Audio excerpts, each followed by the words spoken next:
Okay, that's us recording now. Thanks, Eamon. And obviously, as a note going out, before we begin today, can I just remind you the meeting is being recorded, and a copy of the recording will be made available for public viewing on the Council's website. Okay, good morning, everyone. Thanks very much for your attendance. First of all, the report for apologies for absence. I know we don't have any, but we can add the apologies for Councillor Devlin and Councillor Lafferty if required. Point 2 on the agenda, declarations of interest. Does anyone have any declarations of interest for this morning's meeting? No, thank you. Item 3 on the agenda then, and arrangements for the collection of council tax and water charges write-off. And I presume Caroline or Louise covering that. Louise, I presume. Yeah, thanks, Leader. It's myself. So this report advises Cabinet of new arrangements for council tax collection and seeks approval to write off irrecoverable historical sums associated with council tax and also water charges. Cabinet might be aware that the Council's in the middle of a project to implement a new IT system for the administration of council tax and benefits just now. That's really important, and it's a complex project. And in terms of council tax collection, it's a system that's going to ultimately touch every household in East Renfrewshire.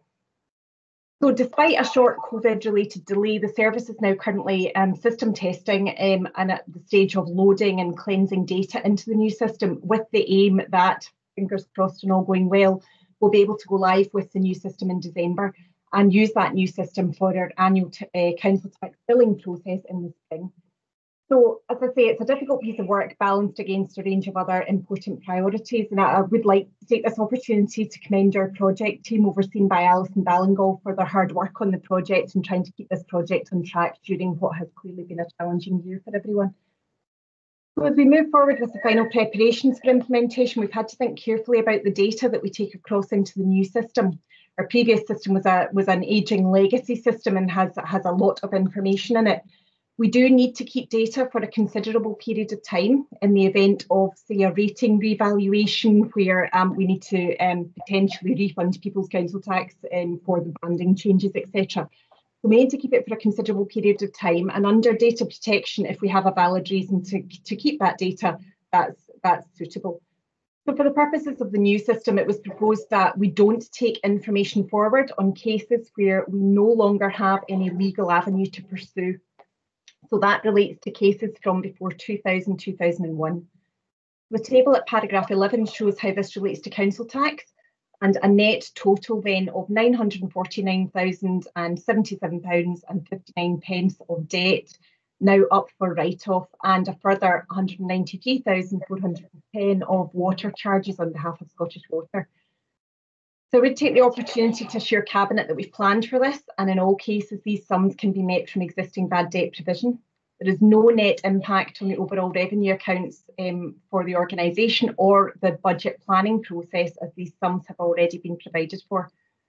Cabinet should be assured as well that every effort is made to recover debts timeously and in line with our debt recovery policy, and we don't take decisions to write off lightly or without due cause. But in these cases, the debts are over 20 years old, so we can't take action on them any further. So this is an administrative tidy up as we go into the new system. So on that basis, Cabinet is asked to note the arrangements for the new system being implemented, approve the write-off of council tax arrears totalling up to £949,077, note the write-off of the sums will have no net impact on the council's accounts or financial planning, and the debts being over 20 years old. Note that water and sewerage charges totalling £193,410 are also being written off in discussion with Scottish Water. Note that a data cleansing exercise on historical data is underway, and approve the write-on of historical credit balances without prejudice to future refunds. Happy to take any questions. Thank you. Okay, thanks very much for that, Louise. I know that there are a number of issues around this. I think in the first instance, it's great to see that we're moving to the new system. I think that will bring significant benefits rather than the legacy system that we had. So thanks very much to yourself, to Alison and the team for getting us to this stage. I know it's been a lot of work which has been complicated with the issue of the lockdown and indeed the whole COVID-19 scenario, which has delayed things to some extent. But it's good to see that we're moving in the right direction and getting that. Clearly, there are huge sums involved in this, which would be an initial concern. I know that we annually write off council tax and water charges, where we have taken everything to as far as we can, and that is all covered. There was an initial concern that threw me because this was going back 20 years and why a cleanse hadn't been done already and why it was being brought forward now. Now, I appreciate that moving to the new system, there is data that would ultimately clog up the new system that we don't need to transfer over for a variety of reasons, not least GDPR and retaining information that is no longer required. But it is a significant sum. But I do know that the provision for that sum has already been catered for, and much of this goes back, in fact, all of it goes back prior up to 2000. So a significant time ago, some obviously more than 20 years ago. Happy to open it up, colleagues, for any questions. Councillor Merrick. Thanks, Leader. Not any questions, just a couple of comments, sort of to echo what you've just said there. But I used to work in the field of IT. I know how complicated this can be, but we never did anything with COVID running across it. It must have been horrendous to finish the project or move it forward in those conditions. So commendations to the team for doing that, and please pass that on, Louise. I understand the pressures and the late nights and all kinds of things that go on with this. And one step forward, two back quite often, just with the nature of the complication. And something that'll touch every home in Eastwood, as you said, or every home in, excuse me, my phone rang. Every home in East Renfrewshire, so that's something. The bad debts, yeah, just as the Leader said, they're 20 years old. There's no way of getting these. And it's right now that we're sort of moving house, so to speak, not to take all the rubbish with us. So well done, and yeah, looking forward to the new system up and running and efficiency. Thanks. Okay. Thanks, Councillor Merrick. Any other comments? No? Okay. I think that the main thing to note, and obviously from a public point of view, this looks like an excessive amount, but it doesn't in any way impact on our current council finances, and provision has already been made over a significant period of time for these debts, and it's merely a tidying up exercise as we move into the new system. On that basis, colleagues, are we happy to look at the recommendations and approve recommendations A to F as requested in the paper? Okay, thank you, colleagues, much appreciated. Moving on to item 4 and the development of systems interface for housing services and the exemption from tendering. I presume either Caroline or Murray. Caroline. Yes, Chair, I'll pick this up. Murray, yep. Yep, thank you. Good morning, Cabinet. The purpose of this report is to seek exemption from tendering in accordance with standing orders in relation to the procurement and development of a technology interface from Civica for the Housing Services Application Upgrade Project. The Housing Service is currently undertaking a modernisation of their applications that support the service. 2 applications are critical to this work. They are Civica's Servitor and Northgate's Open Housing Management System. As part of this project, it's been identified that to deliver the modern digital service Aspire 2, it's imperative that a new digital technology interface between these 2 applications is put in place to allow two-way information updates to enhance operations, the management reporting, and ultimately the delivery of service. Furthermore, this interface will enable opportunities for further efficiencies in current process and working practices. A robust options appraisal was undertaken by the project team to evaluate the best technical, business and value options for achieving this interface. This involved consultation with the service, stakeholders, ICT and the suppliers involved, and the options as listed in the paper were all considered. Option 1 being the agreed through consensus as being the best option for going forward, which is the procurement of an existing product from Civica, which meets all the technical and business processes required. The options The other options fail to meet all of the technical business requirements and therefore discounted. The total cost of the identified option is £170,000, which is over the course of a 6-year term. This term allows co-termination with the other parts of the Civica contract for the housing system.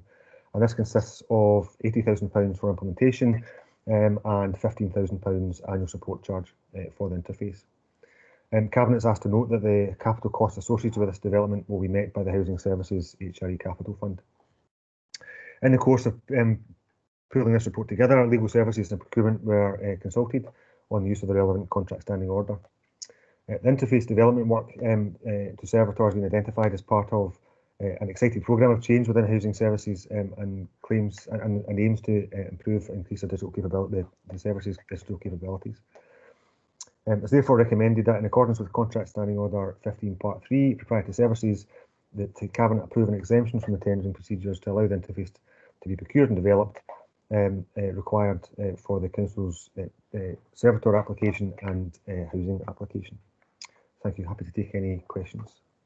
Okay, thanks very much for that, Murray. Much appreciated. I know it's another part of our modernisation programme to ensure that we can deliver services digitally and hopefully in a much more effective and efficient manner than perhaps we have been. But certainly always delighted to see when some of this work comes forward to ensure that our systems are up to speed. And that's vitally important, obviously, and indeed with the next paper we see that as well going forward, because with so many of our staff working from home and the digital mechanisms that we require to do that and to operate as effectively as possible is very much required. Happy to open it up, colleagues, for any comments. Councillor Bamforth.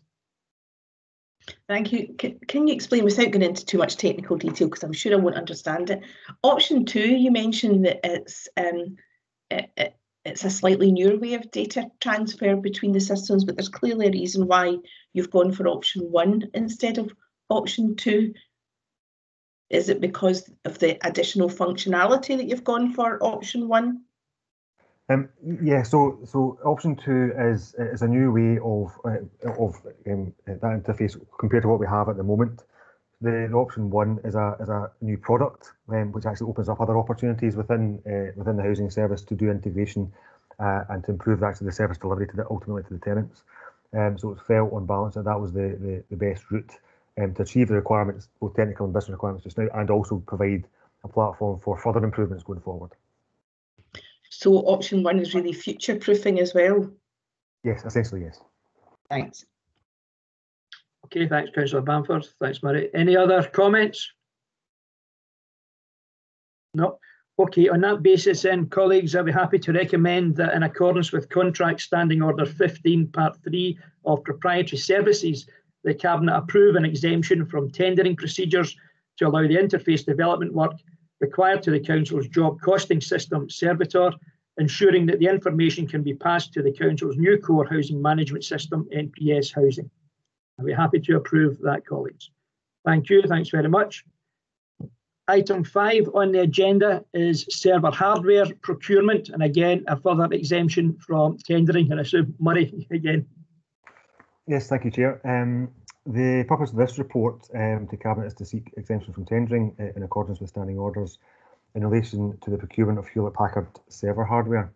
ICT use Hewlett-Packard or HP hardware across a range of our critical technology platforms and really underpins all of the technology services that the Council use, whether it be email or printing or all the services sit on top of that hardware. Hardware is managed typically managed in a formal life cycle process. This ensures that the hardware is managed and maintained through its working life and placed in due course and supported and maintained going forward. And best practice across many industries is that it's best to have a standardised approach to the vendors and models you use in that setting. Given previous investment in the HP hardware, ICT has implemented a standardised approach, as I've said, and this allows us to efficiently manage the estate, avoid the need for additional staff and training, multiple tools, etc., in the management, the daily operations of that hardware. Any change to the vendor of this core technology incur significant additional time and cost impact, as there's a need to implement additional tools, learn the new technology, and potentially incur additional staff. This is why best practice dictates you don't change the core hardware platform very frequently. Previously, ICT has procured the hardware from a Crown Commercial Services framework, but unfortunately that has now lapsed, and no replacement framework is available at this time to procure Hewlett Packard hardware, server hardware.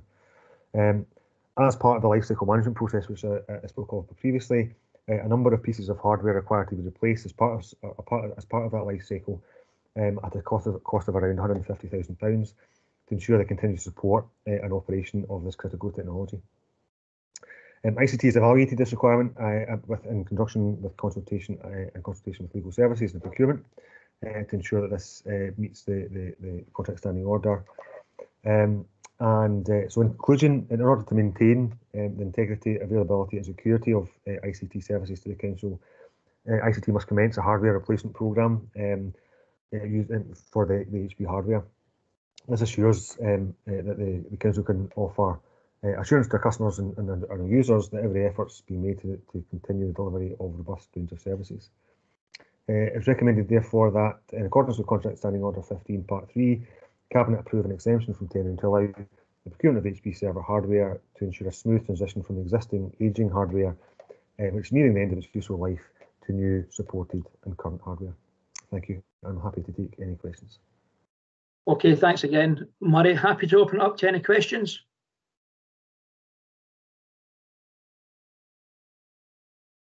No.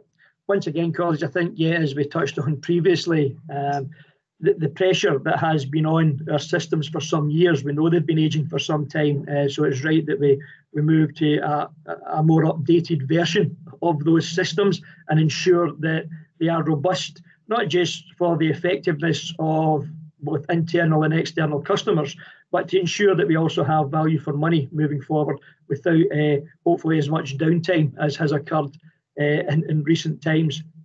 Are we happy then, colleagues, that the recommendation is it is recommended that in accordance with Contract Standing Order 15.3, the Cabinet approve an exemption from tendering to allow the procurement of HP server hardware to ensure a smooth transition from existing ageing hardware, which is nearing the end of its useful life, and support contracts? Are we happy to approve that moving forward, colleagues? Yep, thank you. Thanks very much, colleagues. That concludes all of our business for this morning. Hopefully everyone continues to stay well and we shall catch up soon. Thanks again, everyone, for your attendance. Much appreciated. Thanks, Leader. Bye. Thank you. Bye. Cheerio.